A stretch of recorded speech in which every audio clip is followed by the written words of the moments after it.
සුබ සන්ධ්‍යාවක්. ආනන්ද විද්‍යාලය පර්යේෂණ හා ගවේෂණ සංගමයේ සභාපති වන මම අද දවසේ දේශනය සඳහා ඔන්ලයින් සහභාගී වෙන ඔබ සියලුම දෙනා ඉතා සාදරයෙන් පිළිගන්නවා. පර්යේෂණයක් කියන්නේ පාසල් වයසේ සිටින අපට ඉතාම දුර සංකල්පයක්. පර්යේෂණයක් කියන වචනෙම අපි ගොඩක් වෙලාවට පාවිච්චි කරන්නේ විශ්වවිද්‍යාලයක් සම්බන්ධ කරගෙන. පාසල් ළමයෙක්ට පර්යේෂණයක් කරන්න කිව්වොත් ඒක ඒ ළමයා දකින්නේ ඉතාම බරපතල ඉතාම විශාල කර්තව්‍යයක් විදියට. රිසර්ච් කියන පර්යේෂණය කියන වචනෙම ගත්කම අපිට එකපාරට හිතට එන්නේ ස්වාභාවික විද්‍යාව නැත්නම් නැචරල් සයන්සස්. ඒ කියන්නේ ෆිසික්ස්, කෙමිස්ට්‍රි, බයොලොජි වැනි විෂයක් සම්බන්ධ කරගෙන කරන ඉතාම ගැඹුරු අධ්‍යයනයකට. හැබැයි ඒක එහෙම වෙන්න ඕනේ නැහැ. අපිට රිසර්ච් එකක් කරන්න බලන අනිත් විෂය පතේ වන්නේ සෝෂල් සයන්ස් එහෙම නැත්නම් සමාජ විද්‍යාව. මෙහිදී කරන පර්යේෂණ ෆිසික්ස් කෙමිස්ට්‍රි වල කරන පර්යේෂණ වලට වඩා වෙනස්. මෙම පර්යේෂණයක් පාසල් ළමයෙක්ට වුණත් සාර්ථක අන්දමින් නිම කරන්න පුළුවන්. ඉතින් අද අපේ දේශනය අපි මේ සම්බන්ධයෙන් කරන්න තමයි කල්පනා කරේ. මෙම දේශනය ආනන්ද විද්‍යාලයේ පර්යේෂණ සංගමයේ මගින් දෑරංගල සිවරතන හිමියන් සහ අනුර පද්මසිරි ගුරුපියාණන්ගේ මඟ පෙන්වීම යටතේ වාර්ෂිකව සංවිධානය කරන වැඩමුළු මාලාවේ දෙවැන්නයි. මෙම වැඩමුළු මාලාවෙන් අපි බලාපොරොත්තු වන්නේ පාසල් ළමයෙක්ට පර්යේෂණයක් කරන්න උනන්දු කරන එක සහ එම පර්යේෂණය සාර්ථකව නිම කිරීමට අදාළ වන සියලුම දැනුම ලබා දීමයි. ඉතින් අද දවසේ දේශනයට අපගේ ගෞරවනීය ආරාධනාව පිළිගෙන සම්බන්ධ වන්නේ කොළඹ විවෘත විශ්වවිද්‍යාලයේ සමාජ විද්‍යා අංශයේ ජ්‍යෙෂ්ඨ කතිකාචාර්ය වගීසා Gunasekara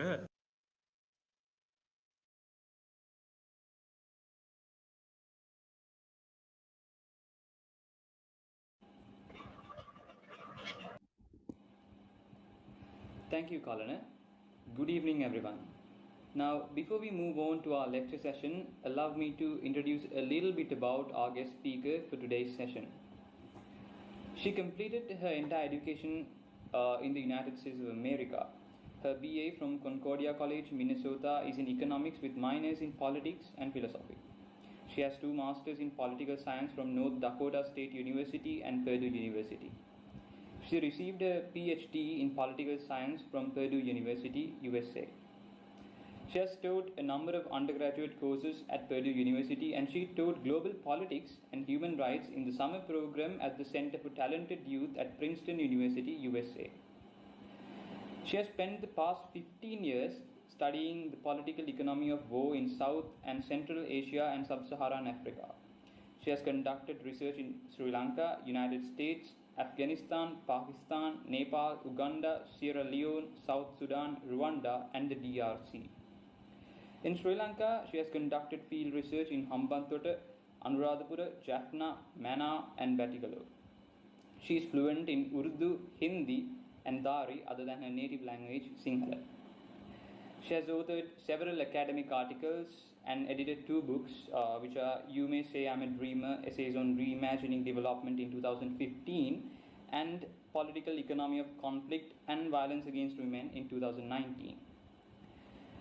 Her current full-time position is with the Department of Social Studies in the Open University of Sri Lanka. She is also a visiting lecturer in the University of Colombo. She also teaches research methodology in both the University of Colombo and in the Open University of Sri Lanka. And at last but not least, she is also the executive director of the American Institute for Lankan Studies. So without any further ado, I would like to invite Dr. Vagisha Gunasekara to obtain the floor and to continue the session. Thank you.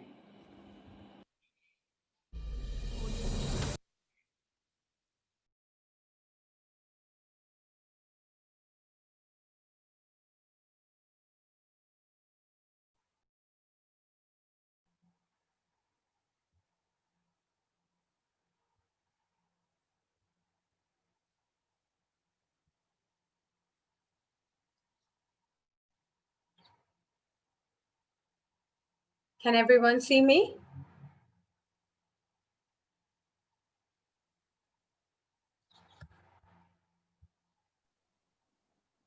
Yeah, madam. We can see you. Okay. Ayubowan, Vanakkam, Assalamu alaikum, and a very good afternoon to all of you, actually evening. Thank you for the very kind introduction, Sasindu. And before we start, I'd like to thank the Research and Exploration Association of Ananda College, Colombo, for inviting me to share with you a little bit about how to get started with research, the basics of social science research. All right, without further ado, so what I'm planning to do is I'll speak in English for the most part, but I will also bring in Sinhala whenever there are places that that require some clarifications or the terms are too technical or whatever. Okay. All right. So here we are. What is research and how to go about it? That is the topic, or rather the two questions that are guiding today's engagement with you. And I hope that we can make this a little bit of an interactive exercise. Now let's start with a puzzle. The puzzle is, now you see four faces here, 4 men, 4 military men. Lakshman Balagalla is one of them. Hamilton Manasinghe is another one. General Sarath Fonseca and General Kamal Gunrat. All of them are military generals, army generals. So what do they have in common? They're all from your school. They're all from Ananda College. So when I was thinking about today's session, I thought, what a wonderful puzzle to solve with a research. What is it about Ananda College that motivates young men to enlist in the army and reach great heights within the military? They're not in any other rank. They've all become generals. And there are many. I think there are 7 generals altogether, and perhaps more in the Navy and the Air Force and the civil defense, so on, right? So I was just thinking, has Ananda College produced most high-ranking military personnel? What is the data on this? Do we know? Was this always the case, that students who graduated from Ananda College became celebrated militarymen? The third question, is this still the trend, or are Anandians going into other professions? Perhaps IT, maybe business, artificial intelligence, I don't know. What is the trend now? How do we find out? So these are the 4 questions that I came up with when I was thinking of today's session and your school. I think this would be a very good start for some of you who are curious to find out what is it about your school that inspires and motivates young men to do very well in the army, to join the army, as well as to do very well in the army. So this is a very, I suppose, a close to home social science research project that one can undertake. Okay. Before we start, do you have any interests, topics of interests, any curiosities that you've always thought about? Could this be what explains a particular phenomenon? Okay, do you have questions in your mind that could be explored by social science research? If you have, you please feel free to write them in the chat box, and we'll take them up later on when we do the question and answer session. Yeah. Unless some of you want to go first and say what is it that you're thinking about.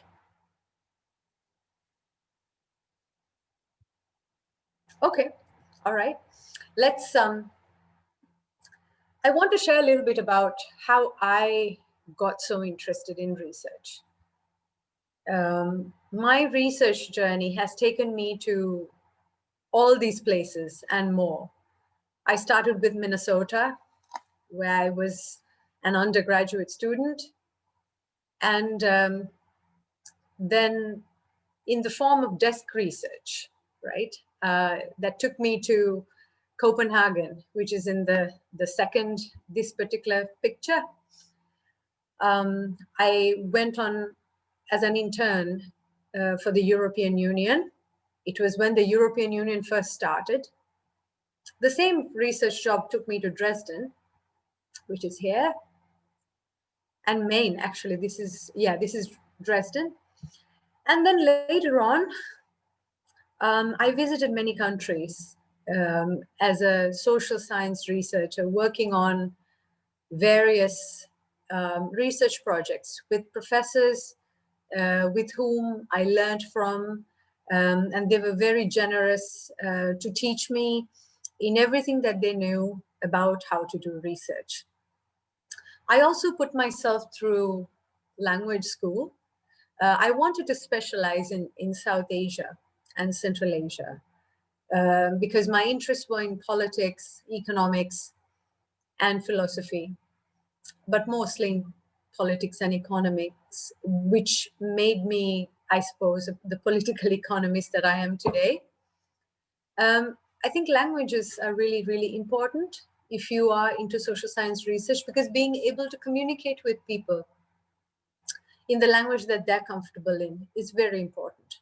So I learned Hindi, Urdu, Dari. These are the languages spoken in the northern part of South Asia.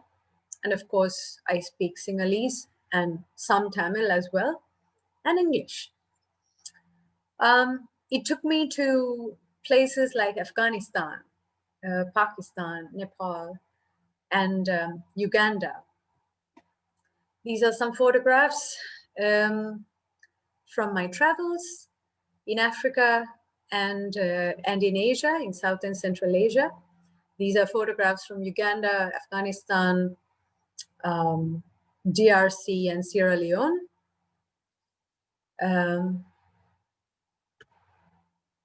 And these are some of the things that, together with my colleagues, not me alone, but together with my colleagues, I've published some of the research that we did together.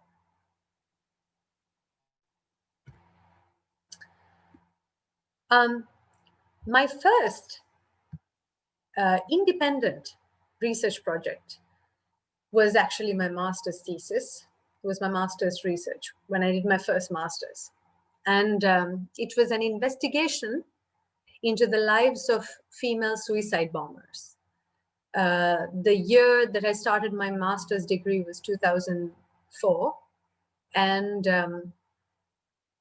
at that time, I don't think you were probably not born then. I think you were born in 2003, if I'm not mistaken. But in 2001, the United States waged war against Afghanistan. That is when Osama bin Laden became the most popular man on earth. And in 2003, perhaps the year that you all were born, the United States waged war against Iraq, against Saddam Hussein's Iraq. And that was the time when suicide terrorism became center stage in the world.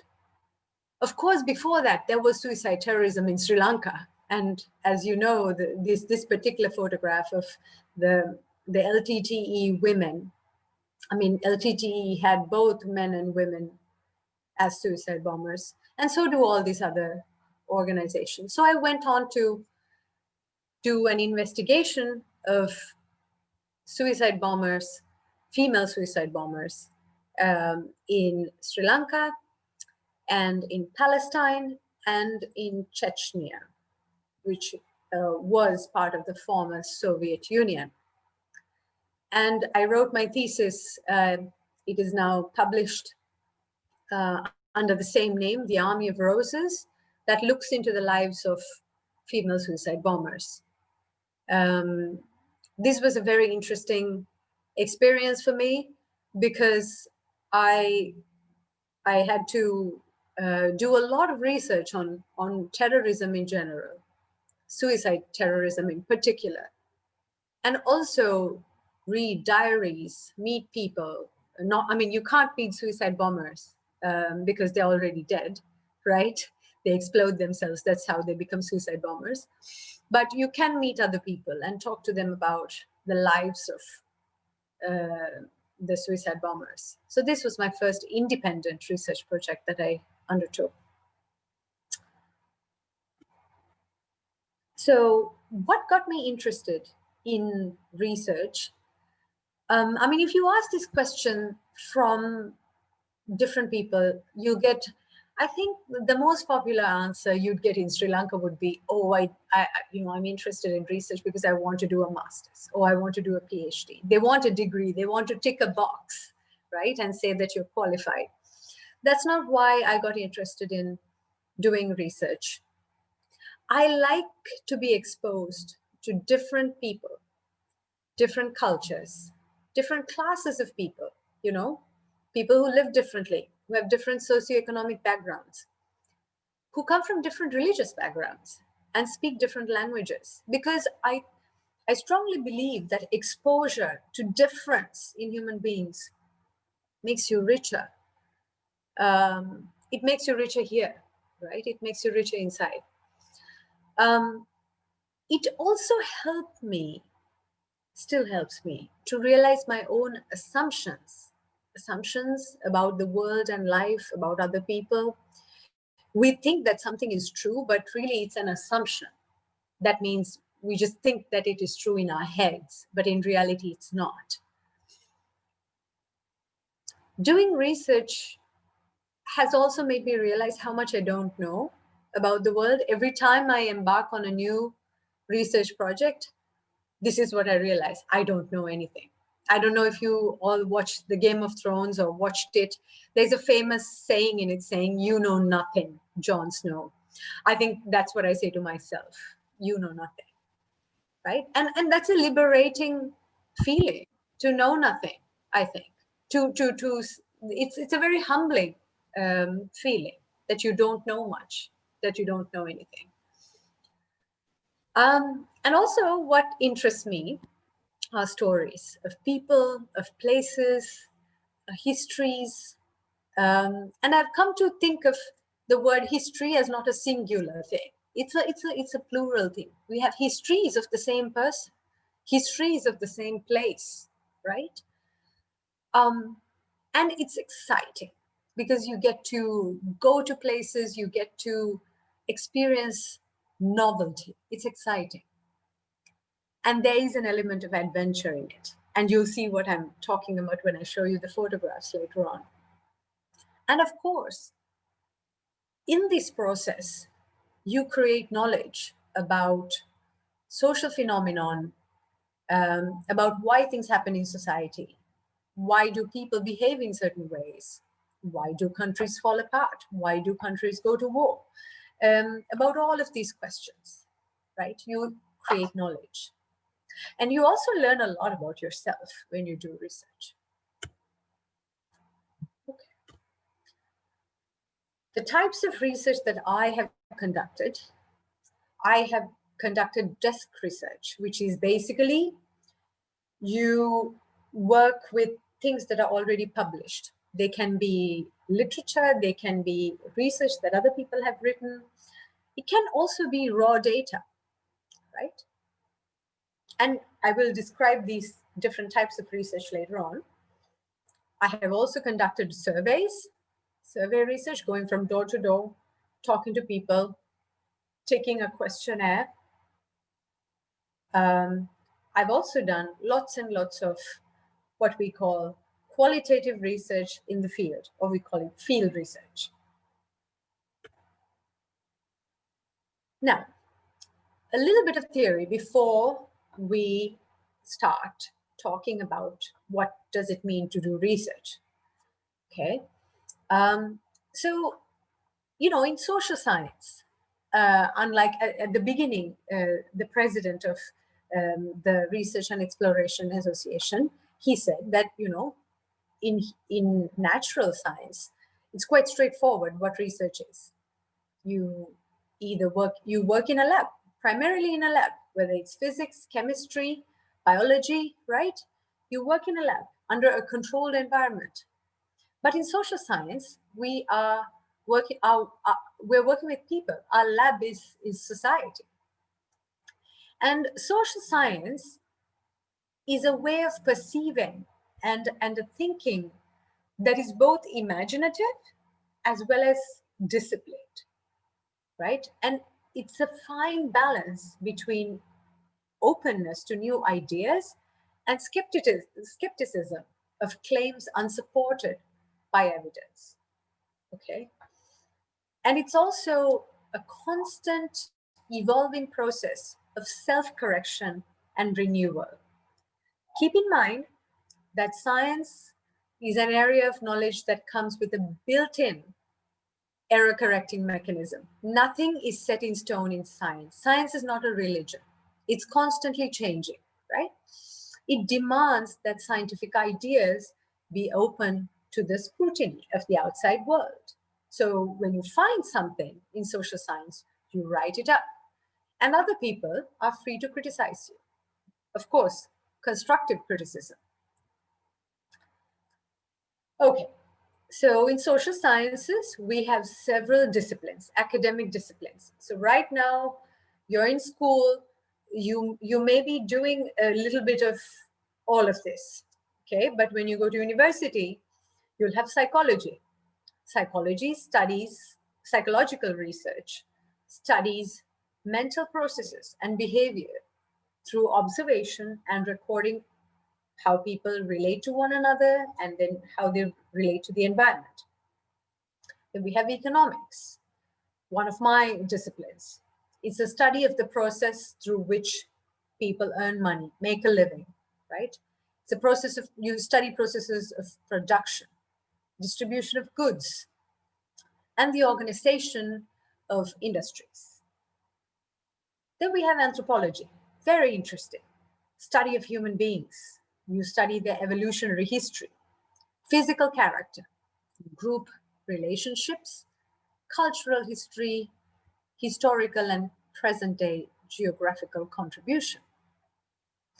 We have sociology. It's the study of customs, structures, relationships, and institutions, and of the effect on individuals in groups and organizations. Lastly, we have political science, another one of my fields. The study of functions performed by the government and the patterns in the behavior of voters, political parties, various things. So basically, all of these are based on observation and seek to discover laws and theories of human nature and what we have constructed, right? Like, think about it. Political parties, it's not a God-given thing, it's something that we have created, right? A government is not a natural thing, it's human man-made, right? All right. Verstehen, this is a German word. This basically tells us that the main aim of social science is to understand the meaning of various social practices from inside, right? As they are understood by the agents, which is us. So we can't simply observe movements of people, can we? Like, we can't just stand like at a bus stand or something and just glare at people, observe them. We are not getting anything out of it. Plus, we'll probably get a slap or two from them, right? That's not social science research. You can't observe people like you observe rats in a lab. We must get inside the heads of the people and understand how they see the situation, right? Now, this comes with a lot of challenges. In a way, for those of you who are in biology and natural sciences, you have it really easy because you work in a lab. It's a controlled environment. You have beakers and various things to, mix and perform experiments with. But here, we cannot directly observe the minds of people. What can we do? Like, we can't just sort of transplant somebody's brain, put it in a beaker and then stare at it and think that we know what that person is thinking about, right? And when we conduct social science research, we develop questionnaires, surveys. They may be misleading or biased even. And then our interactions or our observations with people may affect the way they behave with you. That might change the results of whatever it is that you're studying, right? Then there's an issue of measurement. Social phenomena are extremely difficult to measure. And then because the society is complex, social situations are very difficult to conduct to study as experiments. We can't just put people in cages and study them, right? And there are also various moral considerations that limit our own willingness to experiment. And I'll talk about them later on. The other set of challenges are that social science research, they're not very good at predicting things, but they explain things, okay? We usually uncover trends rather than, telling to the world, this is a law, this is a theorem, it never changes. Natural science laws are probabilistic compared to the social sciences. We don't predict the way in which, natural science researchers predict certain trends or propensities or ratios or whatever. Okay, conducting social science research also requires a particular mindset and a certain psychological, emotional predisposition. You need to have a curious mind. You need to want to learn things about other people, about other countries, about other cultures, okay? You need patience. You can't just go once into the field and think you're going to have all the answers to your questions. You won't. You have to keep going on and on and on. Resilience, that is, you're not going to be successful, but that doesn't mean it's the end of the world. You have to keep on trying, okay? And you're in it for the long haul. I guess I can use a cricket analogy. In cricket, there are people who are like, I suppose, Sanat Jayasuriya, who, as soon as they come to the crease, 6-4, boundary or 6 or whatever. They're really fast scorers. Social science research is not being a Sanat Jayasuriya. It's more about being somebody like, do you remember this cricketer? I don't think he's from your school, but he's from Nalanda, called Asanka Gurusingh. He's very, very slow in scoring, but he stays in the crease for the longest time. From the beginning of the match to the end of the match, Asanka Gurusingh stays on the crease. That's the type of resilience you need when you are a social science researcher. You're in it for the long haul, right? You have to play a test match, not a 2020, not a one day. Okay, then you need to be involved. Okay, now this is about being involved with the concerns, with the problems, with the issues of people that you engage with in your research. So now say, when I go into the field, I'll give you an example. Some time ago, I was in Batticalow doing research on how people recover their livelihoods after war. And I met a woman who was a former LTTE combatant. She had lost both her legs in the war, and she walked with her hands on the ground, and she was one of the most efficient women I've ever seen. So when I started talking to her, interviewing her, I started hanging out with her. I learned, of course, the other side of the story, but I noticed that, she didn't have a toilet in her compound. She just had a hole where she went. So what I did was I really started caring about her well-being, and I got other people together and I brought it to their attention that she needed a toilet. And there was an NGO that was kind enough to donate her a toilet. So that's what I mean by involvement. You're not there to just extract information and move on.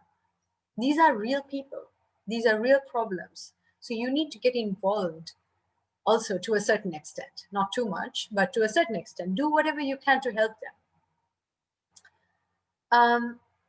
Research requires hard work. You'll see what I mean when I give you the examples later on. You have to travel to places and you have to use public transport, you have to go buy food, you have to go on a donkey, it doesn't matter what it is, but you have to get the job done. You have to talk to people. Okay. Then it also requires that you should be at peace with what you do not know. So, this is what you call your inner pandita. When people are real pandita, they think that they know everything. You really can't have that mindset. You have to go into the field thinking, I don't know anything. Okay.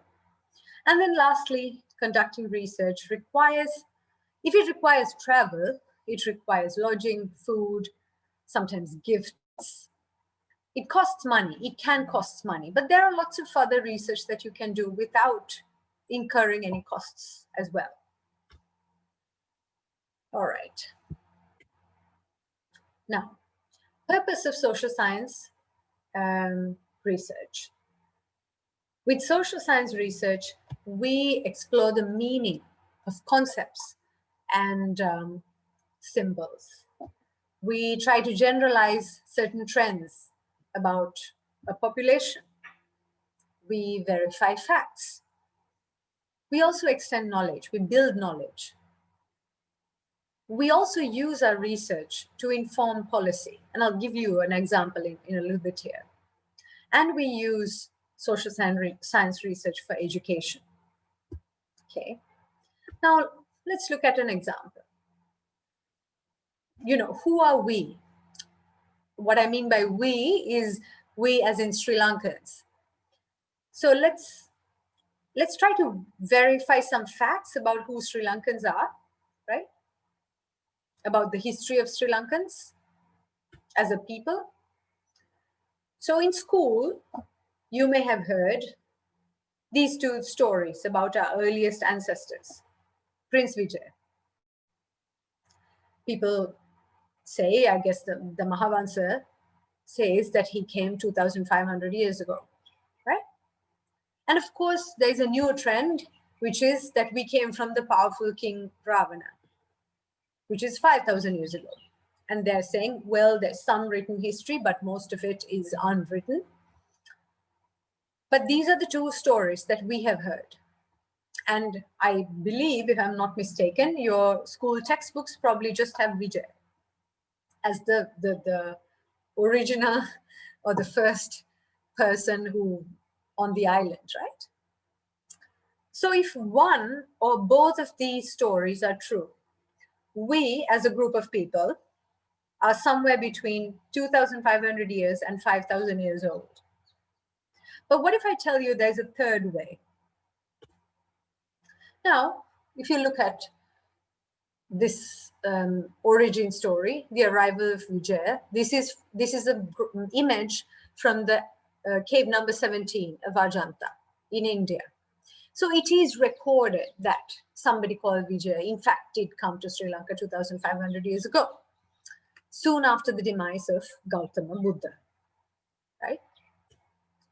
But when he came to the island, there was Kueni, who was already here, and she was spinning cotton. And that is a technology, right? So how is it that we say that if there were people already spinning cotton, which is a pretty advanced technology for that time, how can we say that our civilization started with Vijay? So that's where you should start thinking a little, is this really true that we came from Vijay? So that means we had technology to produce textiles as far as 2,500 years ago. Then we come to Ravana. So this is cave number 29 of Ellora in India. So this is Ravana's image of Ravana lifting the Kailash mountain, which is in China. So Ravana is well documented in Hindu scriptures dating back to 5,000 years ago. And as you know, his fight, his battle with Lord Rama is quite famous.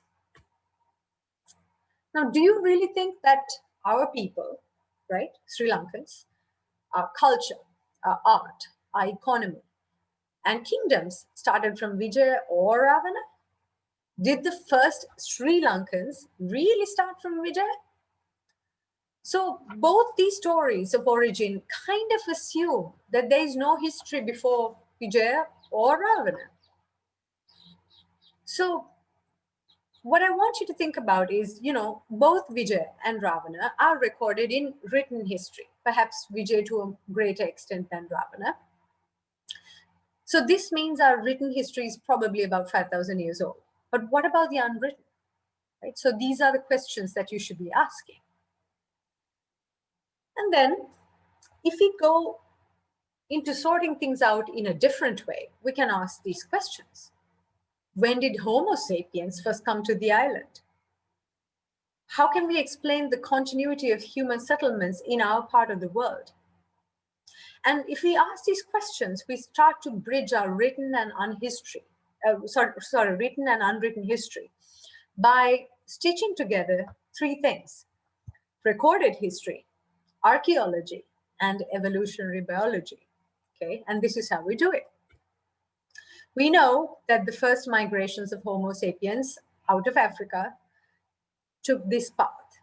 So note that the blue arrow comes down to India and goes all the way to Australia. So where was Sri Lanka during this time? Sorry, these are the Homo sapiens that would have migrated. So our island, it is found, was part of India at some point. And this is the way where the geologists sort of explain the landmass moving from the Indian subcontinent and away from it, right? So it is quite possible that the Homo sapiens that traveled this route down to India came to Sri Lanka, right? And we have evidence to prove this. We have archaeological excavations that Sri Lankan archaeologists have conducted. They found that human skeletons and animal skeletons dating back to 125,000 years. And what is the method that they've found this evidence? It's called carbon dating. It's a chemical process that is used to estimate the age of an object. Right? And if you haven't been here already, you can go there. It's called Miniha Galkanda.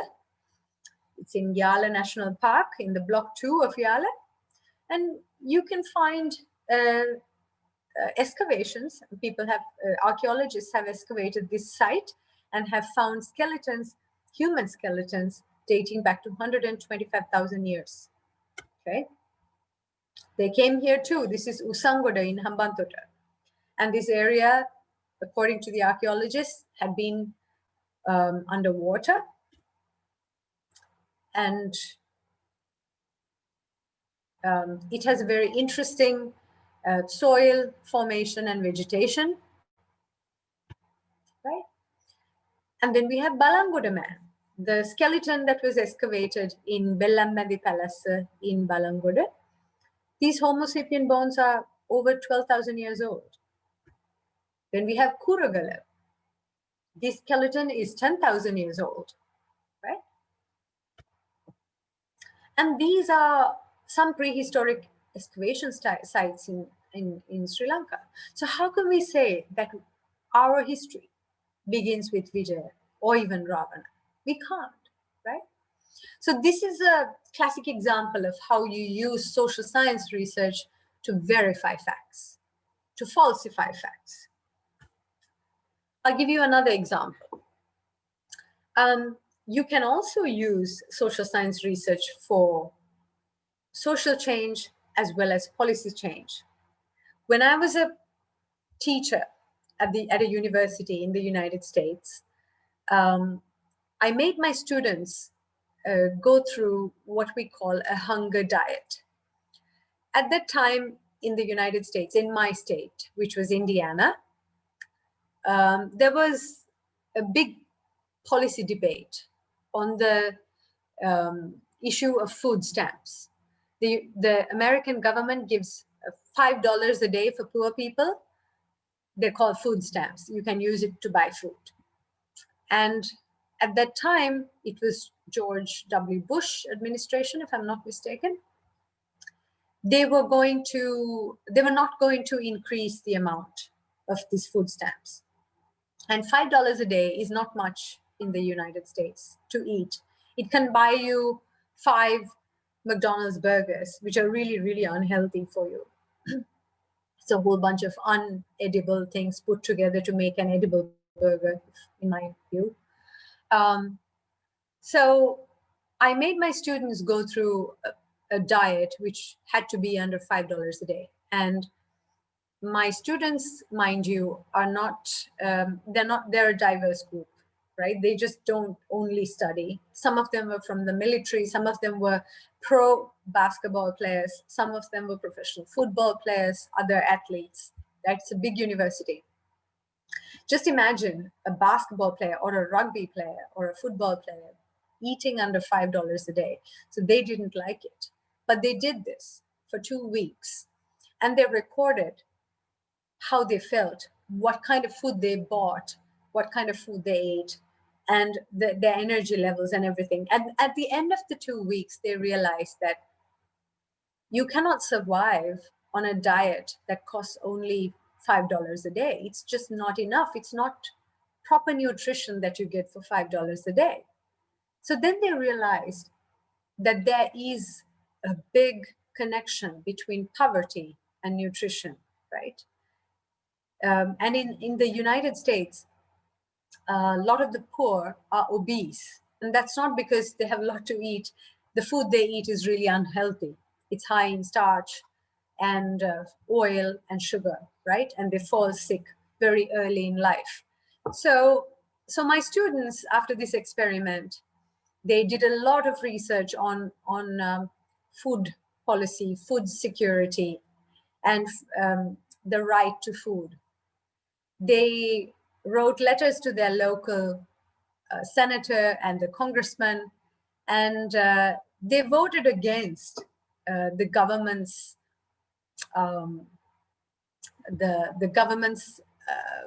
position not to increase the food stamp amount. They voted in favor to increase the amount that the United States government would give as food stamps. Right? So that is an example where research can be used for social change and policy change. Okay. All right. There are 2 types of research when it comes to social science.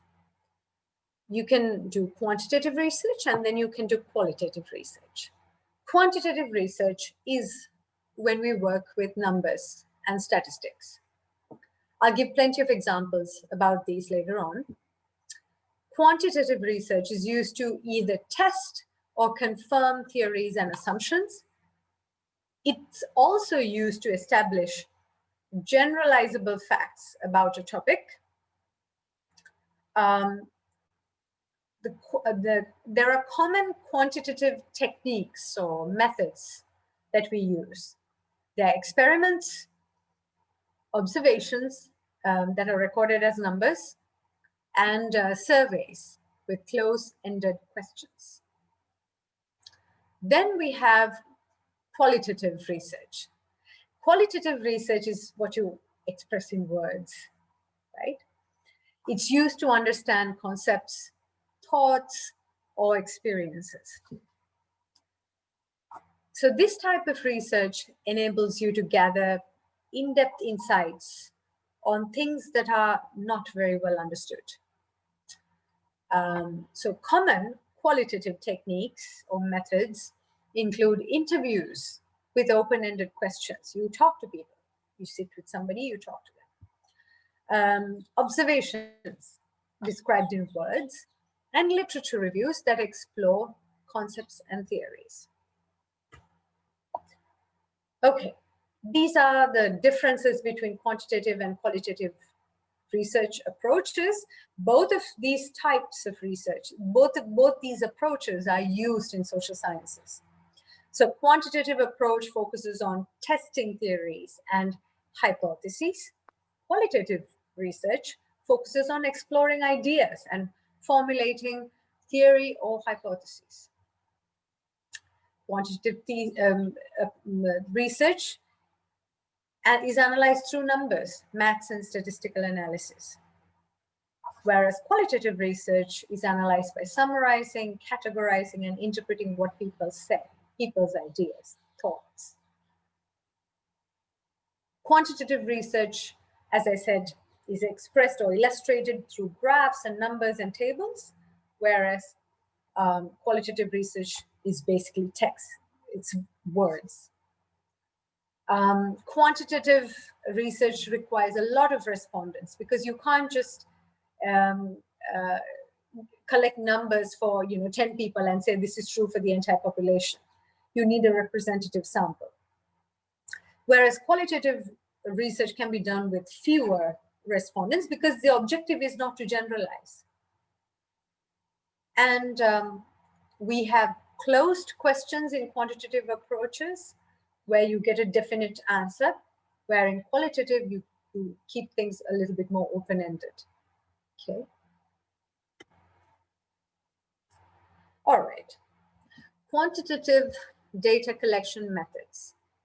There are three main methods of quantitative data collection, and I'll go into detail about two of them. Surveys. So a survey is a list of closed or multiple choice questions that is distributed to a chosen sample of people.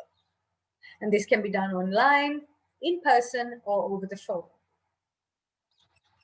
Then we have experiments. Social science also has experiments. So it's a situation in which variables are controlled and manipulated to establish cause and effect relationships.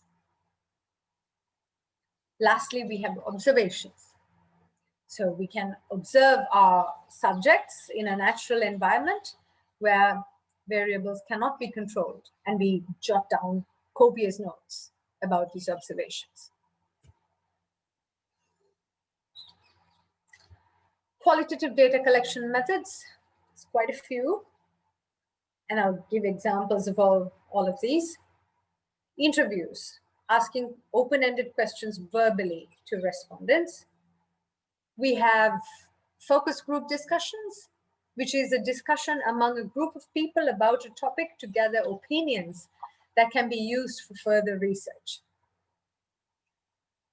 We have a method called ethnography, a really fun method. Participating.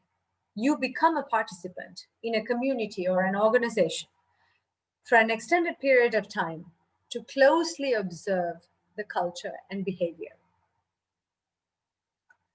Then we have literature reviews. It is basically a survey and an analysis of already published works by other authors and researchers. Lastly, we have archival research. That is, you seek out and extract evidence from archival records. And these records can be in libraries, courthouses, museums, or even in the National Archives. If you haven't been to the National Archives of Sri Lanka, I highly recommend that you go there. As a student, your entry is free. There's a process in which you have to get a pass, and you can go and see what it is and how you can access information. Last week, I was at the National Archives reading 19th century diaries of colonial officers in Hambantota, and it was fascinating. So you'll be really tickled as to what you find in the National Archives. All right, so one by one, let's try and make sense of what each of these methods are. Survey research in social science. So surveys involve using standardized questionnaires or interviews to collect data about people and their preferences, thoughts, and behaviors in a very, very systematic manner. A classic example, a census. Okay, now census, that is counting people, right? How many people live in a particular jurisdiction. These census surveys have a history that dates back to ancient Egypt. Okay, it's as old as ancient Egypt. But survey as a formal research method was pioneered in the 1930s, 40s by this scholar, professor called Lazarsfeld, to examine the effects of the radio on political opinion formation in the United States. This method has since become a very, very popular method for quantitative research in the social sciences. And the survey method is excellent for measuring a wide variety of unobservable data, like preferences, such as people's political opinions, orientations, traits, like self-esteem, anger, anger is not a trait,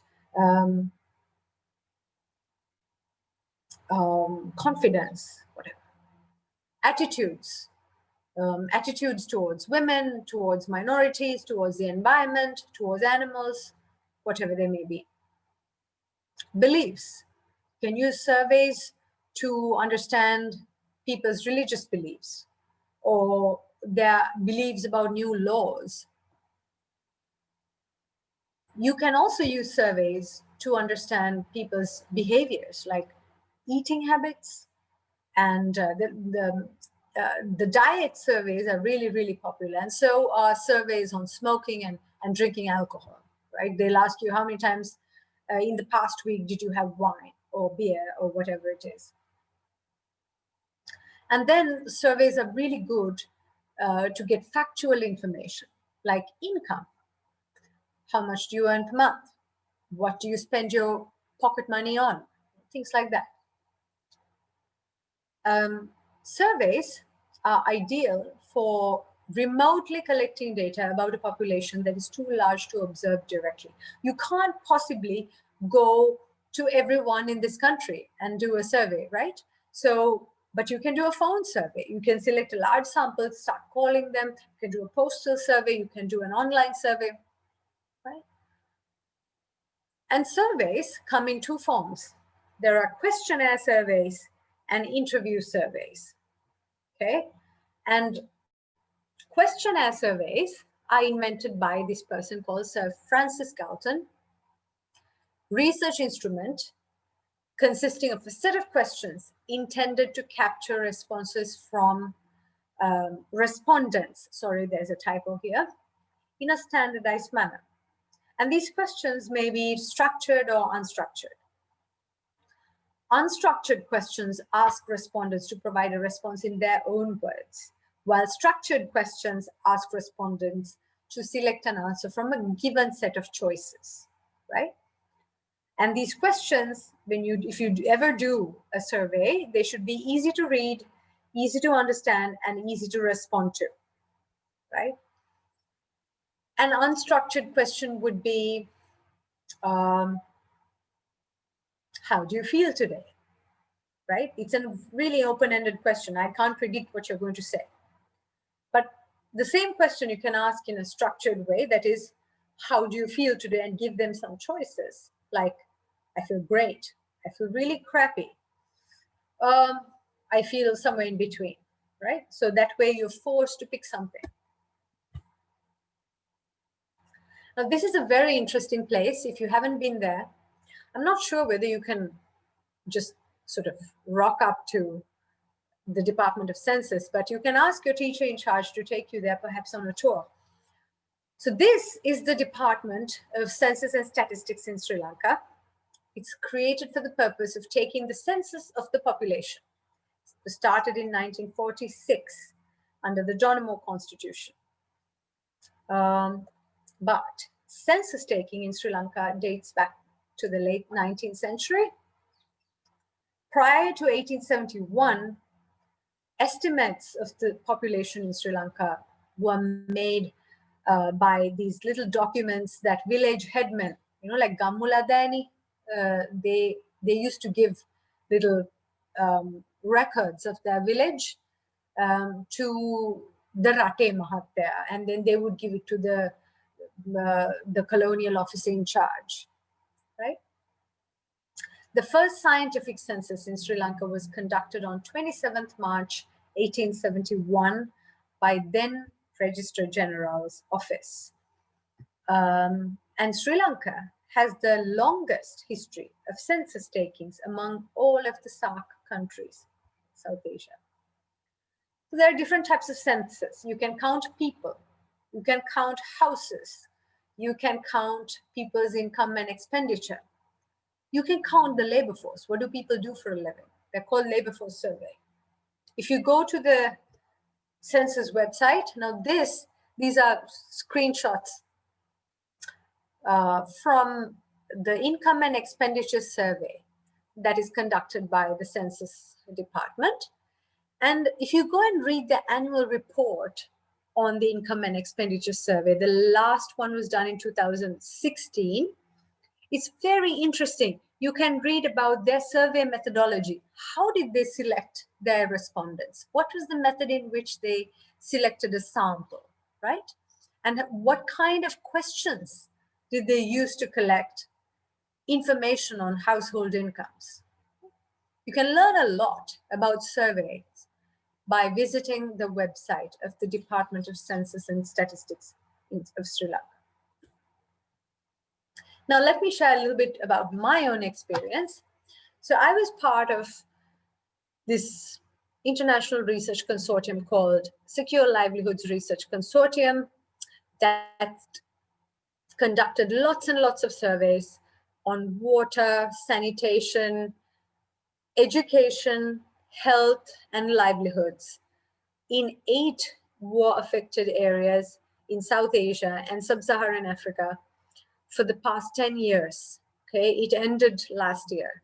So from 2009 to 2019, we've been conducting research on these topics. And Sri Lanka was also one of these countries. Sri Lanka, Nepal, Afghanistan, Pakistan, Sierra Leone, Democratic Republic of Congo, Uganda, and South Sudan, right? So these are some pictures of us. So basically all the researchers going from, country to country, visiting people's households, asking them questions, filling out the surveys. You can see that we have spoken to them in different contexts. Look at us riding the donkey, wearing the burqa in Afghanistan, right? Going to the hills of Nepal and in the paddy fields of Sri Lanka, various places. Okay? This is why I say it's really exciting. Because the houses in Nepal are not closely located to each other. So you have to cross a certain hill, walk across a valley and then go and find the next house. So it's a lot of hard work.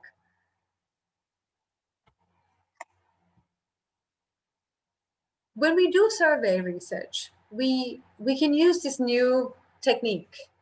It's called geographic information systems, okay? It's a computer system for capturing, storing, checking, and displaying data related to positions on the Earth's surface. So it can show many different kinds of data on one map, right? It can show us streets, buildings, and vegetation. So it enables us to tell a comprehensive story about a particular issue. Now, for instance, for a long time in Sri Lanka, we have been conducting surveys on schools. And evidently, There are lots of schools in Sri Lanka, some 40-odd%, that don't have access to drinking water. And that is one of the biggest constraints, that children don't go to school or drop out of school in Sri Lanka. No water in schools. But we haven't used our data cleverly enough to map exactly where these schools are that lack water. Because that statistic of 42%, I think, 42% of schools in Sri Lanka don't have drinking water. That is not very helpful if we don't know where these schools are, right? But if we do map it on to a Sri Lanka map, and we say these are the villages and the schools that don't have access to drinking water, then the government or the NGOs or whoever it is, or private companies, they can go and solve the problem, right? So geographic information systems is a tool that can be used to tell that story, that the complete story, right? So this is a crucial part of spatial data infrastructure. Spatial as in we're working with space. The White House in the US defines this as the technology, policies, standards, human resources, and related activities necessary to acquire, process, distribute, use, maintain, and preserve spatial data. GIS uses information that includes location. So, like if you're a scout, if you're a Boy Scout, you learn to work with coordinates, right? So latitude, longitude, it's very important. If you're in the military, these things are very, very important. These are basics. Address, zip code. So you can pinpoint with precision where exactly the problem is. This system can include data about people such as population, income, or education level, right? It also can include information about the landscape, such as, where are the rivers? Where are different kinds of vegetation? Where do the terrorists inhabit? Right? Things like that. It's used by militaries a lot. Now, we have another type of surveys, interview surveys. So interview surveys are more personalized data collection methods than questionnaires. They're conducted by trained interviewers using the same research protocol as questionnaire surveys. First, you have to get permission from people that they're willing to talk to you. And there's a certain protocol, like you can't reveal the identity of the respondent. Okay, that's called confidentiality, anonymity. And this interview script may contain special instructions for the interviewer that are not seen by respondents, and may include space for the researcher to record personal observations and comments. And the interviewer has the opportunity to clarify any issues raised by the respondents or ask any probing questions or follow-up questions. This picture is actually a screenshot of a very interesting interview survey that was done in Sri Lanka in 2013. It's called Broadening Gender, Why Masculinities Matter. Very interesting. You can find this online. It's done by the CARE International. It's an international NGO. It went into, I believe, 4 districts in Sri Lanka and spoke to men, young men, middle-aged men, old men, and asked them about sexuality and how they felt about violence and what their thoughts about violence against women. It's really, really interesting, and it has revealed some very noteworthy results about how Sri Lankan men think about masculinity and gender. Experiments. We do experiments in social science, and they're mainly conducted in the fields of psychology and sociology. And here, the investigator divides people into 2 groups, a treatment group and a control group, and conducts an experiment. Famous example is the Stanford prison experiment. Okay, this experiment investigated psychological effects of perceived power. focusing on the struggle between prisoners and the prison officers. So they created, it was like a simulation where there were prison guards and prisoners. So in the study, this was done at Stanford University, USA. There were volunteers, and some of these volunteers became guards, and the other volunteers became prisoners. And it was done by the flip of a coin. And this Dr. Zimbardo, who was Philip Zimbardo, was the psychologist who the principal investigator of this experiment. He played the superintendent of the prison. What happened was that in a controlled environment, in a simulation, people tend to really assume their assigned roles. So some guards started becoming really mean and taking authoritarian measures towards, right? But these are all university students. They just think that they're a prisoner or think that they're a prison guard. And it ended up in a way that the students who were prison guards, they started subjecting the students who were given the title of prisoners to psychological torture. Okay, so there are lots of ethical issues with this kind of experiment. So there is a very strict ethical guideline that you have to follow. Okay. And then we have social media research. This is also quantitative, right? So the process of analyzing social media data to conduct quantitative and also qualitative research in order to understand how audience relate to topics by using tools and data extraction techniques is very common now as a social science research method. So social media research is actually social listening, right? And audience intelligence by observing the content that people type on Facebook or Twitter or Instagram or whatever it may be, right?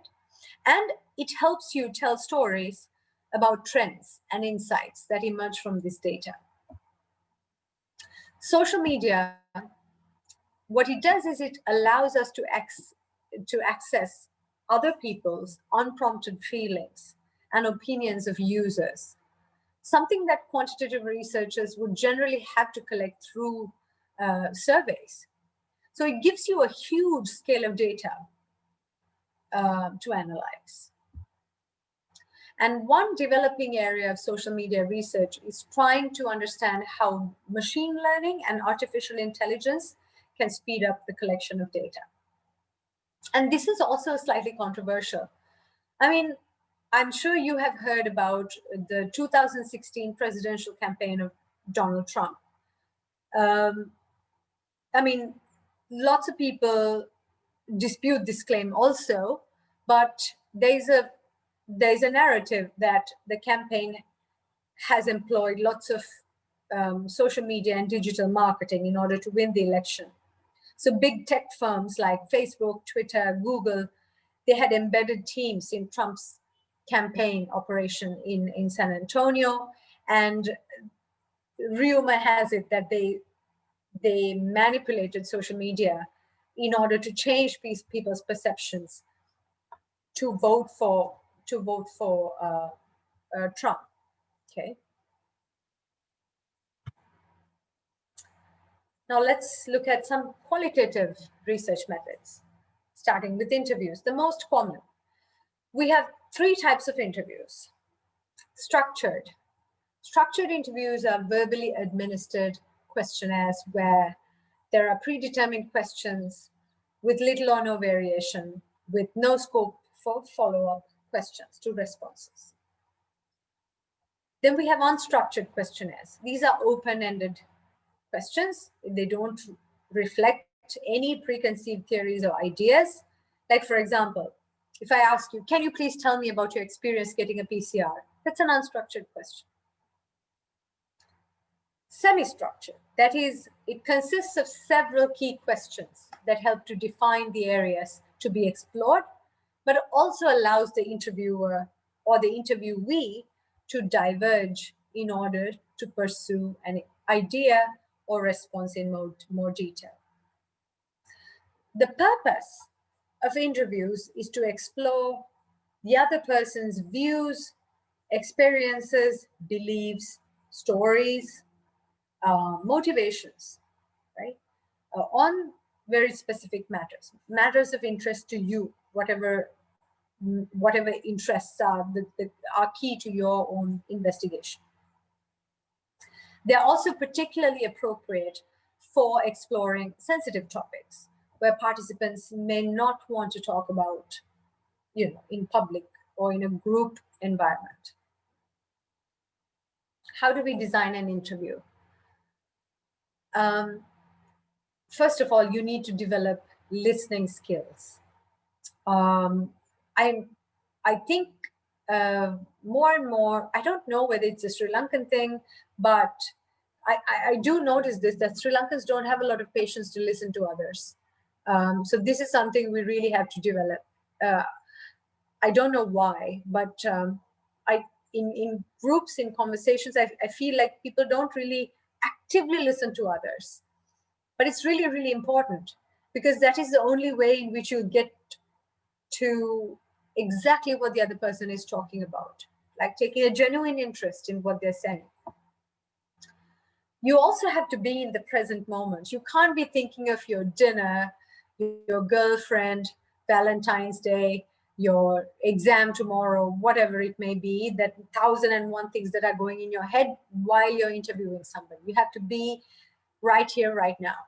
Okay.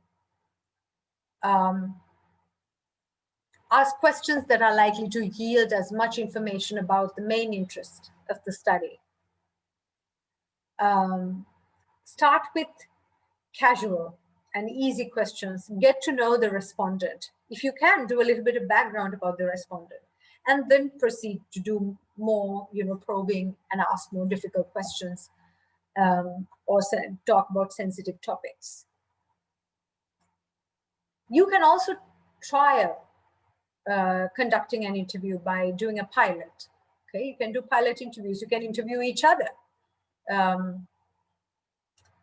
Be informed about the study details, exactly what you want to study, and ethical principles. So there are two ethical principles that we really have to respect in conducting social science research. That is anonymity and confidentiality. That is, you cannot reveal who said this, okay? And you cannot go talking about other people's lives, other people's stories to your friends or to anybody else, okay? Those things are off limits. Like, for instance, I'll give you an example. Some time ago, I had to conduct a research on political brokers, like people who make deals in politics in Sri Lanka, in the south of Sri Lanka. So I was conducting research in Hambantota. And so I had to talk to a variety of people, some of them not so savory, right? Not your typical ethical character, but you had to talk to them. And then they would tell you stories of extortion, murder, plotting, various things. But you cannot reveal these things to anybody. You cannot reveal the stories or who said these stories to anybody. Okay, so anonymity and confidentiality are key. Otherwise, you're putting people at risk. Okay, you're putting people at risk. You're exposing them. You cannot do that because they have consequences. So that is your ethical responsibility as a researcher, not to reveal people's their identity to others. You also, when you conduct interviews, you can't always have quiet places, but try to conduct in a place where there are least distractions. Try to build a good relationship, a friendly relationship with your respondent. That always helps. And care about what they're saying, right? and adopt an open and emotionally neutral body language. So you can't just stare into their eyes like with steely eyes, and just, practice how to be neutral when you're talking to people. Your participants at the end of the interview, because they are spending their valuable time that they could be doing something else, but they're talking to you, helping you with your research. So they're really being very kind and generous to you. Acknowledge that. Then we have focus group discussions. Focus groups are used to collect data from many different participants at once. So it's a group discussion on a particular topic organized for research purposes. They're guided, monitored, and recorded by a researcher. We call this researcher a moderator or a facilitator. This method was used first in market research in the 1940s, and in the world of the Bureau of, this was done by the Bureau of Applied Social Research at Columbia University in the 1940s. Eventually, the success of focus group discussion as a marketing tool in the private sector resulted in its use in public sector marketing. Okay, so if you talk to a lot of market research firms, they use focus group discussions as a way of collecting their data. Now, increasingly, governments also use focus group discussions to influence their propaganda. I can give you an example from the George W. Bush era in the United States, where when the United States wanted to go to war with Afghanistan and Iraq, it had to create this lie that Saddam Hussein had weapons of mass destruction. It was a lie, because later on they came out and said Saddam Hussein never had weapons of mass destruction. We knew about it, but we just had to create that so that we could go to war with Iraq, right?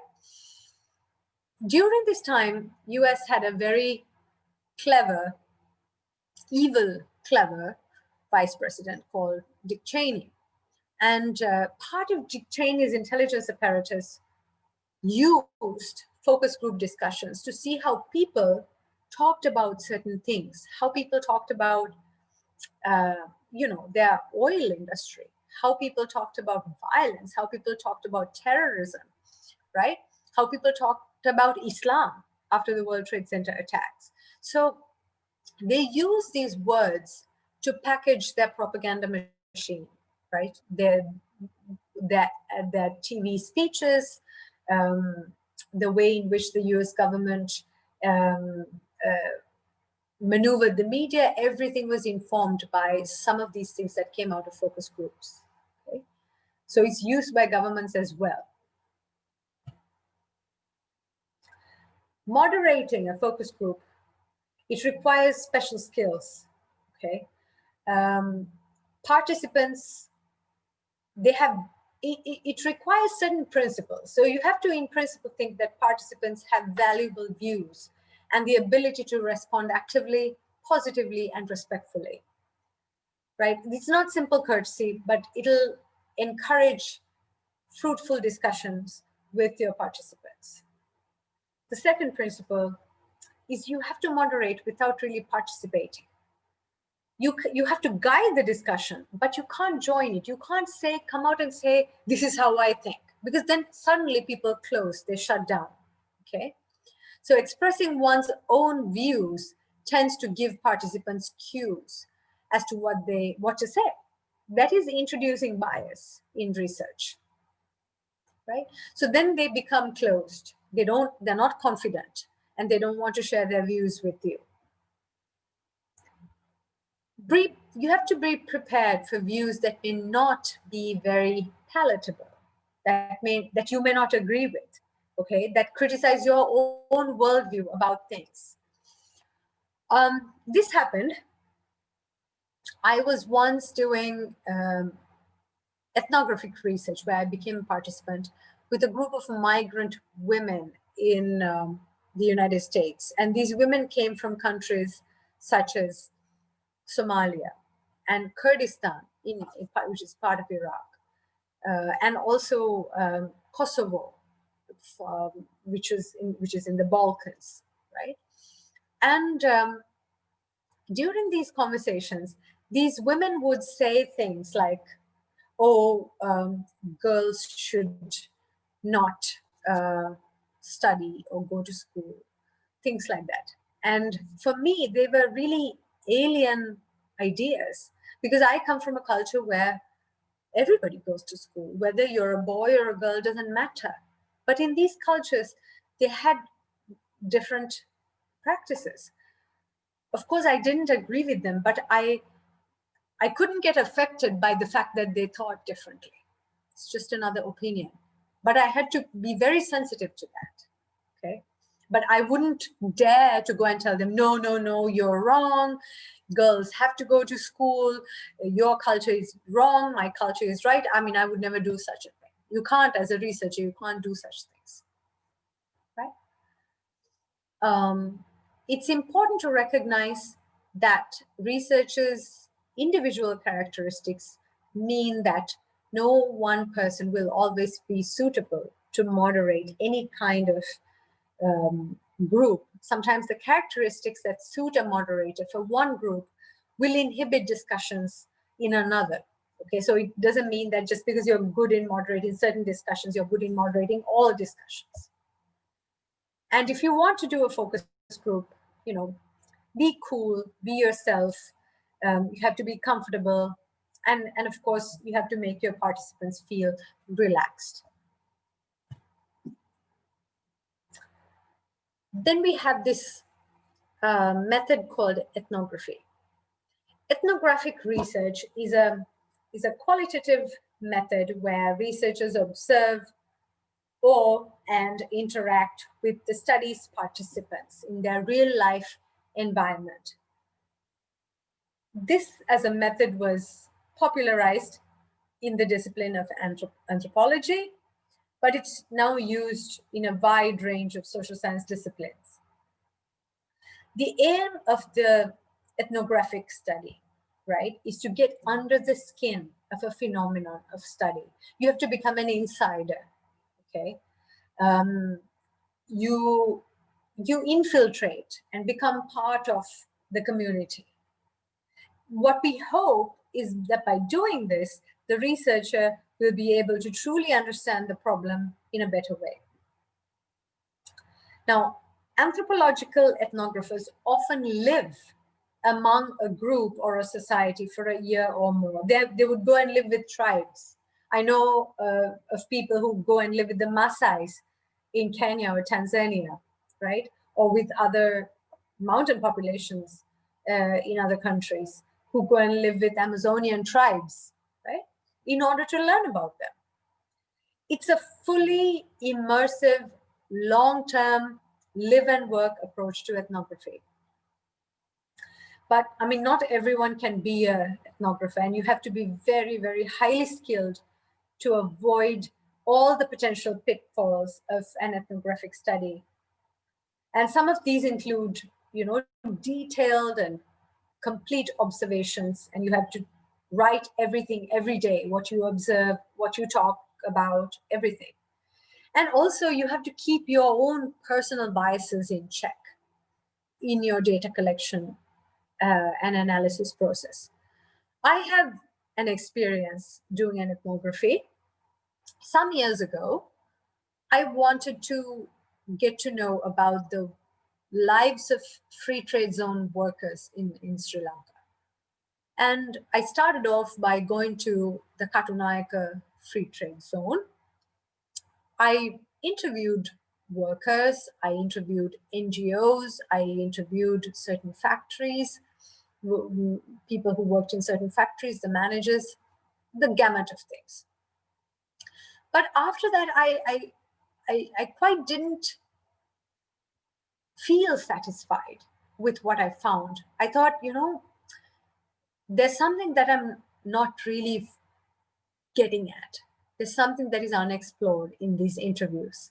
because you can only get so much out of an interview. What I did was I decided to be a worker. In Katunayaka, you have the option to become a daily wage worker. They're called manpower workers. Basically, there's a particular junction called Avarivatta Junction, and underneath there's a kotang tree. You go and stand underneath that tree, and there are lots of buses and vans that come to take workers to take to factories. So they're daily wage workers, daily wage laborers, and anyone can do it. All you need is an identity card. So I went. I mean, I didn't go like this. I disguised myself. I tied my hair. I wore very plain work clothes, and I went and worked in factories. And I learned the type of work that they do, and that's completely different to talking to somebody and asking about what they do, you know. So that is an example of an ethnography. But of course, you have to. There's a big risk that you take with ethnography, and there are lots of ethical issues also that you have to manage. But it is a practice that we do in social science. Now, this brings me to a very important challenge in conducting social science research, which is our own bias, the bias of the researcher. Okay. When there are several types of biases. You know, we all come from certain backgrounds, certain cultures, social statuses, whatever they may be. And with that comes a particular worldview, which we think is right. But when you conduct research, you kind of have to set that aside a bit. You have to be cognizant of your worldview and where you come from. Because otherwise, you run the risk of bringing your own biases more than it is necessary to your research. So there's something called a confirmation bias, which is when a researcher forms a belief or a worldview and uses the respondent's information to confirm that belief. Basically, there's something you believe in your head, and somebody's saying that, and you think they're talking about what you're thinking in your head. But you don't make the distinction that there are two people. You don't really know what that person is actually referring to, right? So it's hearing what you want to hear. That risk is there. Then there's cultural bias, assumptions about motivations and influences that are based on a cultural lens, right? So when we judge somebody's culture solely based on values and standards of our culture, that's called ethnocentrism. Then the other side of it, okay, and the other side of the spectrum is cultural relativism, where an individual's beliefs and activities should be understood by others in terms of that individual's own culture. So to minimize cultural bias, we need to be cognizant of our own cultural assumptions. So this goes back to that example I told you earlier about when I was working with immigrants from Somalia, Kosovo, and Kurdistan. Their views about girl children and education, very different to mine. But I can't judge them. I can't just tell them, no, you're wrong. Your culture is wrong. I can't say that. Then question order bias. What I mean by this is, so one question can influence answers to subsequent questions. So basically, you're priming your respondent to answer your questions in a particular way, in a way that you want, okay? Because from the way you're asking the question, you're planting certain thoughts and feelings and attitudes in them. A lot of journalists tend to do this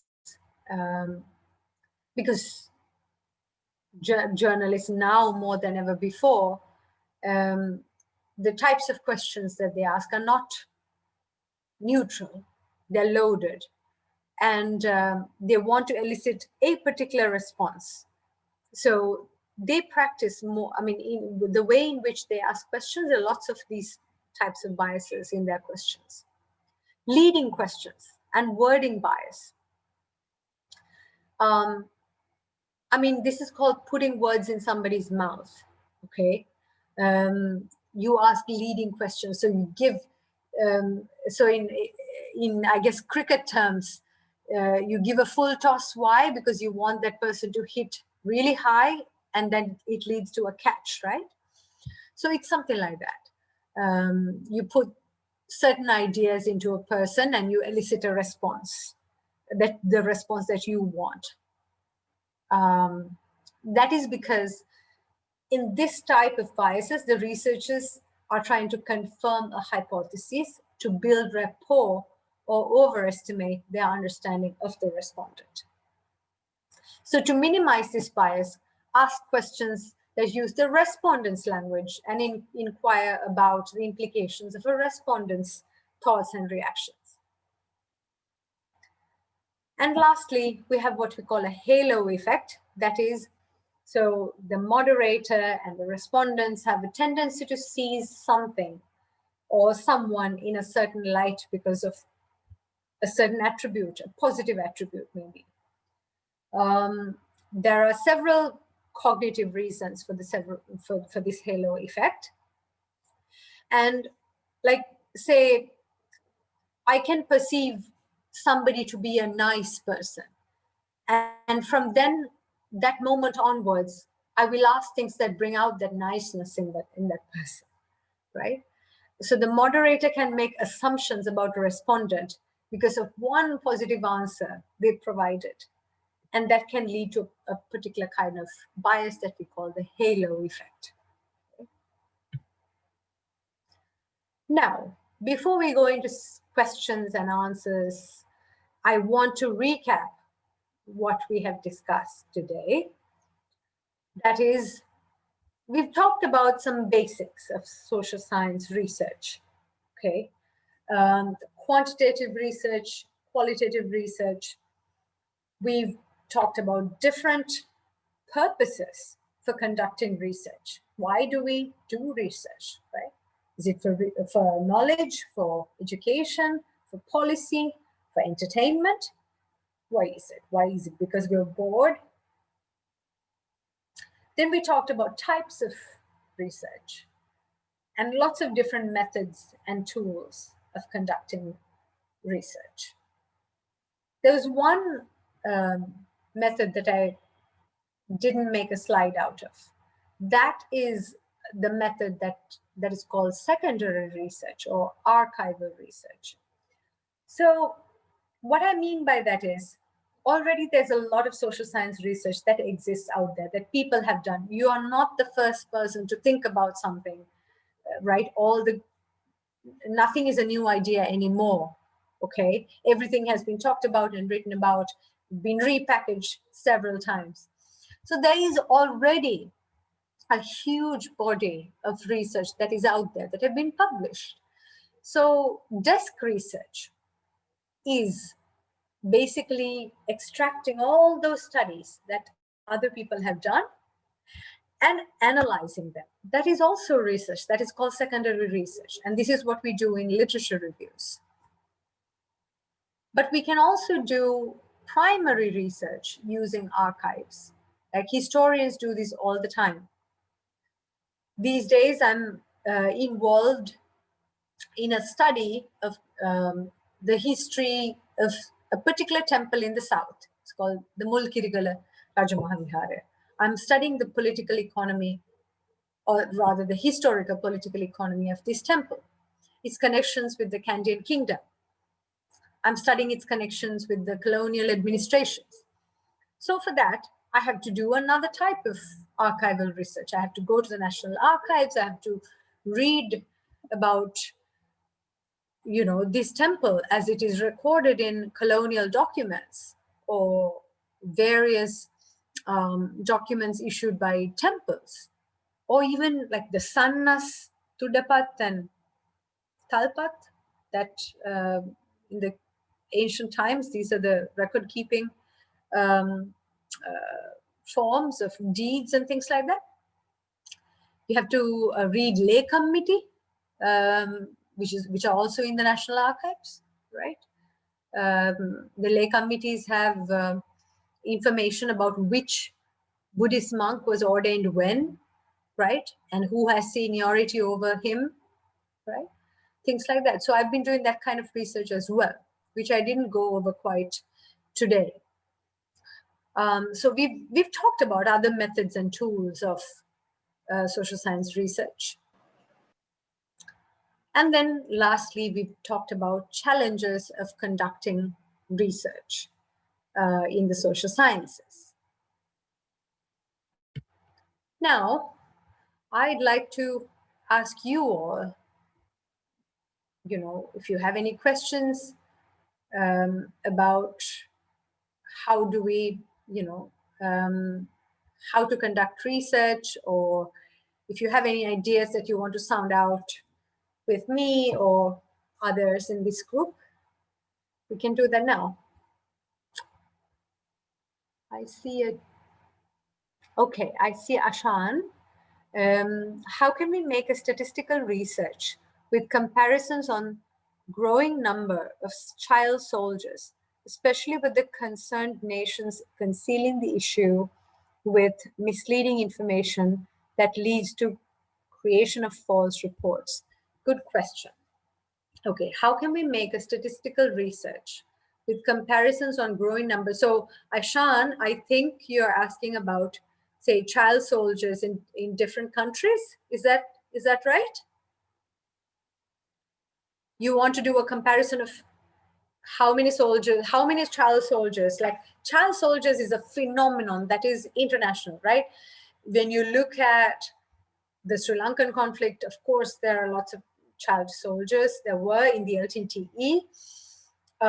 But then in all these other conflicts, there are child soldiers in the countries in Africa that I've worked in. The Lord's Resistance Army in Uganda, the RUF in Sierra Leone, all of these places these organizations have had child soldiers.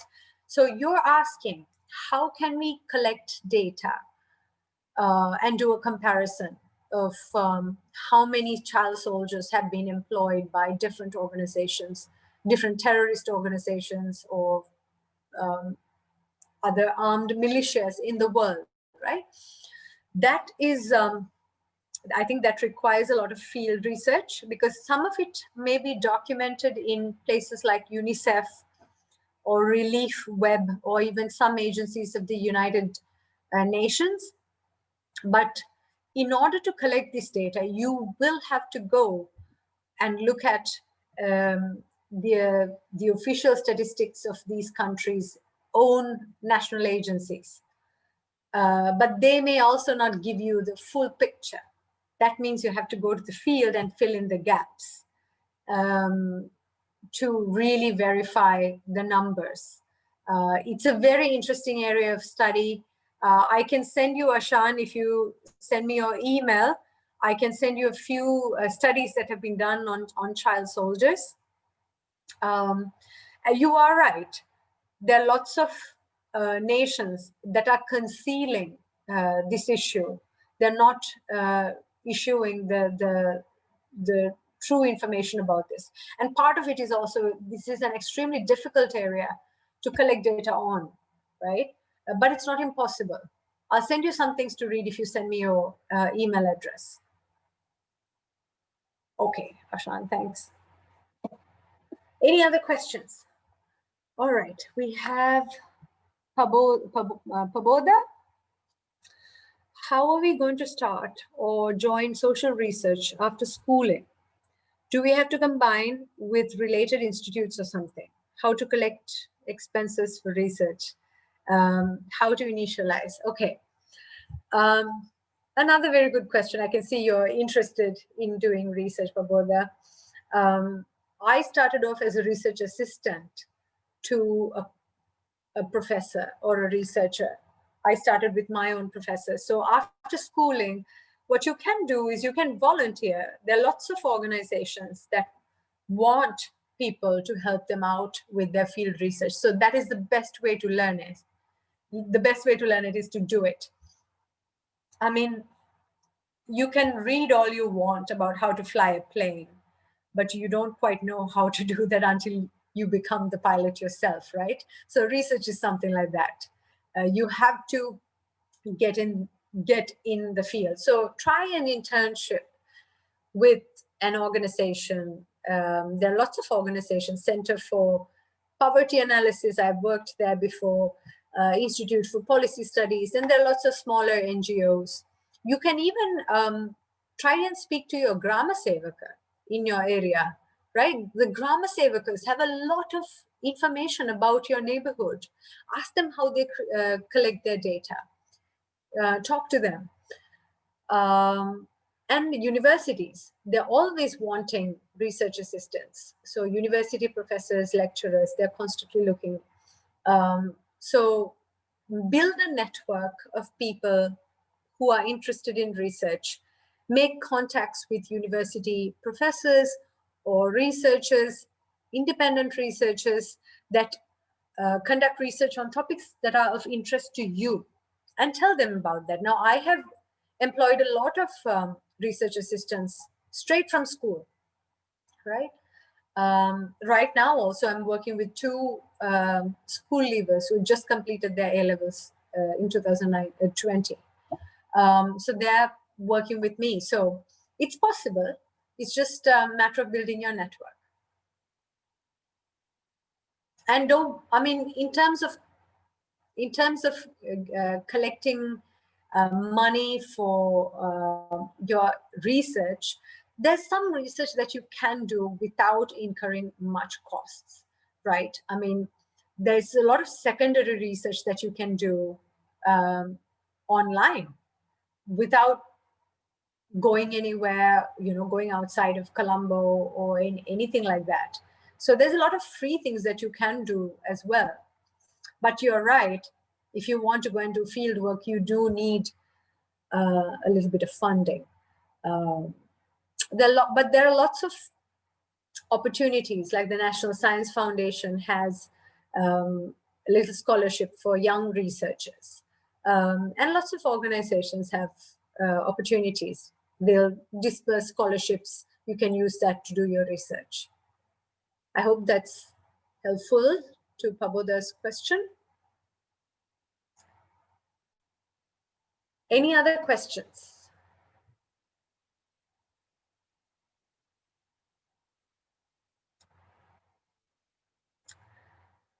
All right. I don't see any. Sasindu, Kalana, what do we do? Yeah, one more question about social science fundings.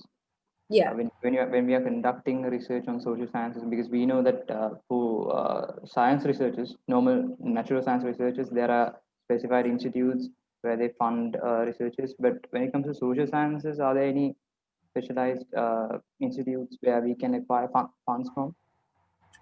Unfortunately, no.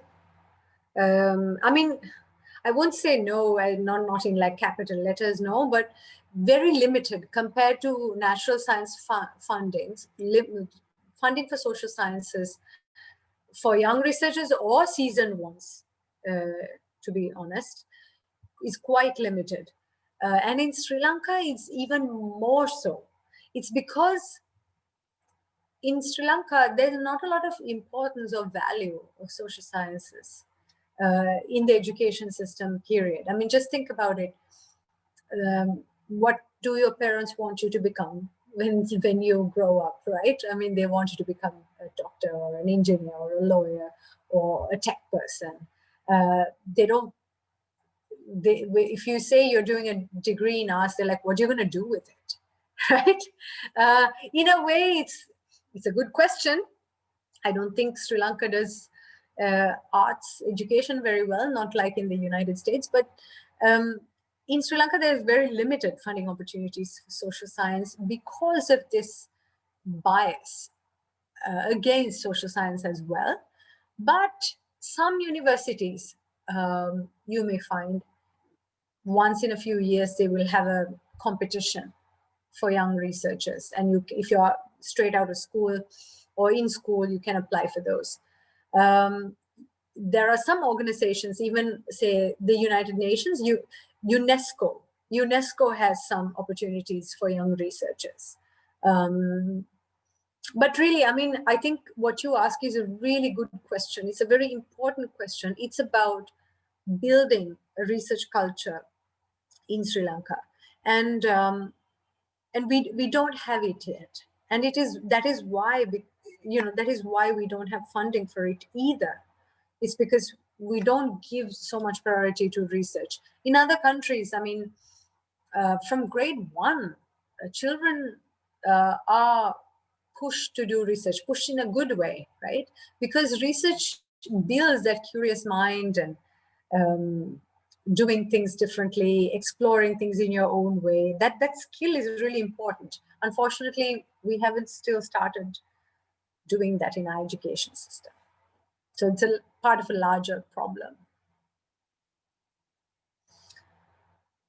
Tirani Pereira. Tirani, you ask, do you have any tips on figuring out what you would like to pursue in future? What helped me figure it out? Okay. As in, I'm assuming, Tirani, in terms of a career, right?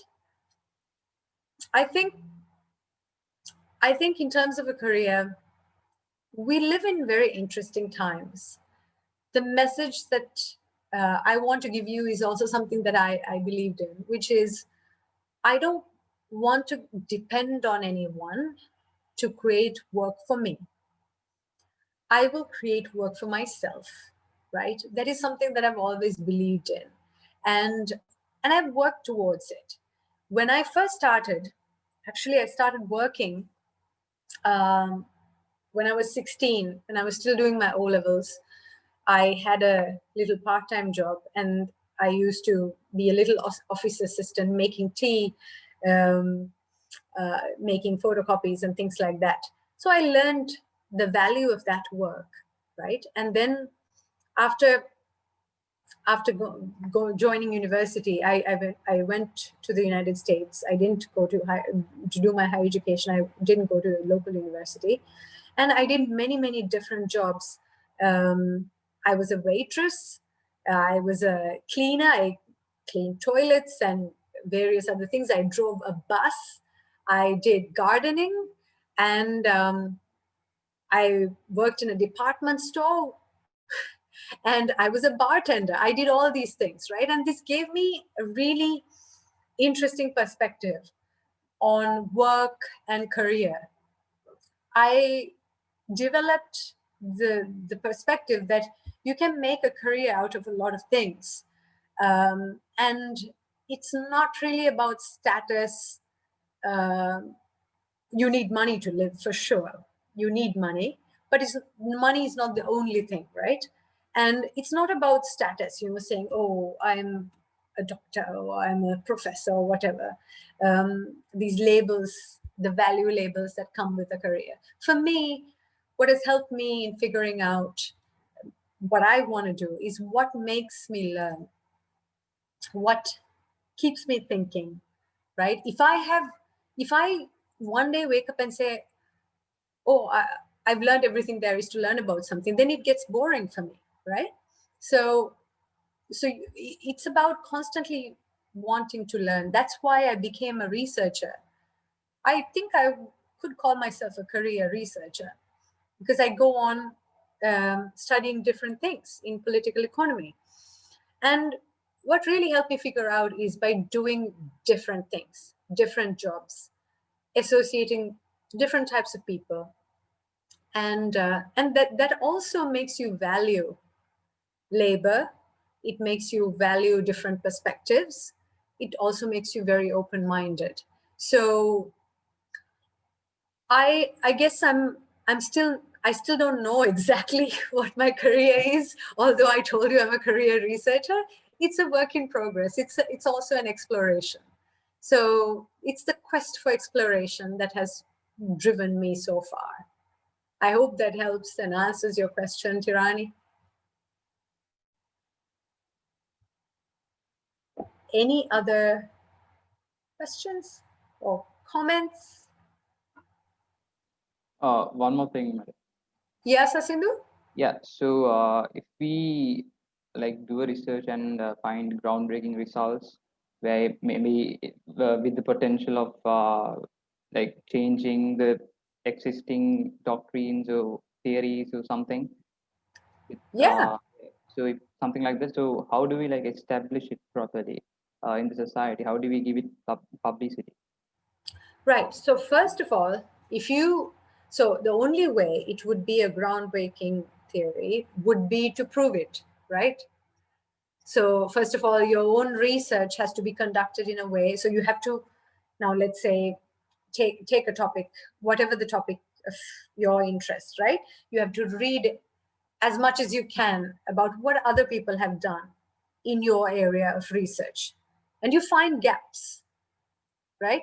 You find gaps and you construct an experiment, design an experiment or a study in order to fill those gaps. That way, you can prove to the world, you can publish your research and prove to the world, look, I have read the entire body of literature on my topic. I understand it very well.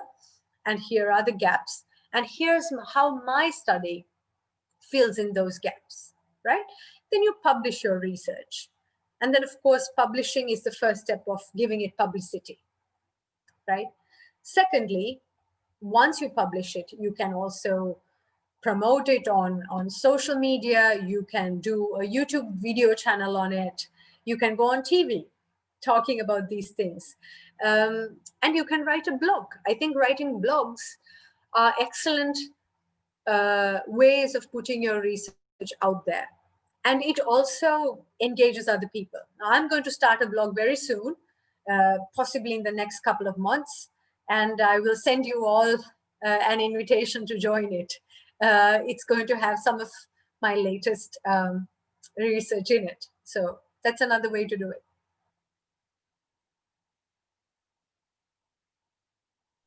Thank you, madam. Any others?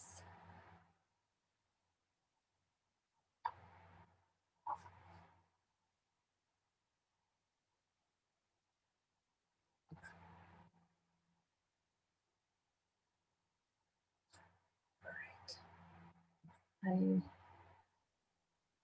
don't see any other questions, so We'll give them like around 10 seconds to type it if they're sure, typing. Right. sure.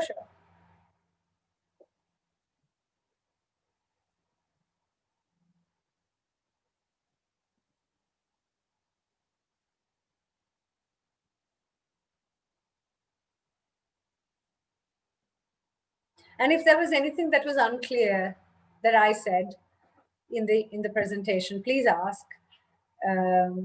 I'll be very happy to clarify it for you.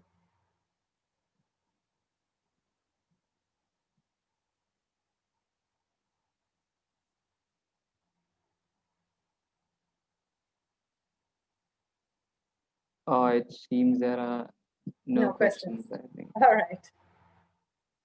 Okay, madam, then we'll end the session. Actually, thank you very much, madam, for like joining with us despite your hectic daily routine. We actually extend our heartfelt gratitude from the Research Association of Ananda College for joining with us and actually conducting this very informative and interesting lecture on how to conduct a proper social science research. Yeah, so that being said, I think that marks the conclusion of how to create knowledge online workshop organized by Anand College Research and Exploration Association. Yeah, and thank you everyone from different schools who took part in the event. And I hope that you will gain quite a lot of knowledge out of the lecture. Yeah, thank you very much. Thank you, madam, again. Thank you, Sasindu, Kalana, everybody. the organizers, the Research and Exploration Association of Ananda College, for inviting me today. And thank you all for staying 2 hours. When Sasidhu first spoke to me about doing this session for 2 hours, I thought, oh, nobody's going to listen to me for 2 hours. So, but I guess at least there's 29 of you, including, well, I suppose including me, still hanging in there, batting on. So I'm very happy about that. Thank you very much for your questions and queries. And if you have any other questions about research, you may not have it today, you may have it tomorrow. Sasindhu has my email address. You can write to me anytime and I'll answer your questions to the best of my ability. Thank you again. And please, the Anandians, the puzzle I posed you, this one at the very beginning. Where is that? I think that's something you should explore after this. Actually, I had an idea about that. This, no, sorry. Go ahead. This one. Yeah. I think you really should look into this. I think it's a fabulous research project. Yeah. And write about it. Do a publication on it. I'll be very happy to advise you or guide you on how to do it. It's a really cool project. And a lot of, well, maybe not all of the military people are alive, but a lot of them are alive. So you can interview them firsthand too. So think about it. You can maybe even get funding from the military to do it. Maybe. So on that note, thank you very much once again to all of you. Thank you very much, madam. Bye. Good night. Good night, madam.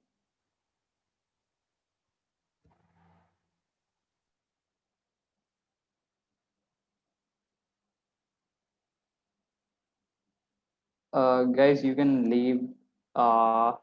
If there, like, if anyone needs my like the lecturer's email address, you can DM me. I'll give you the email address. Thank you everyone for joining with us. Take care, stay safe. Good night.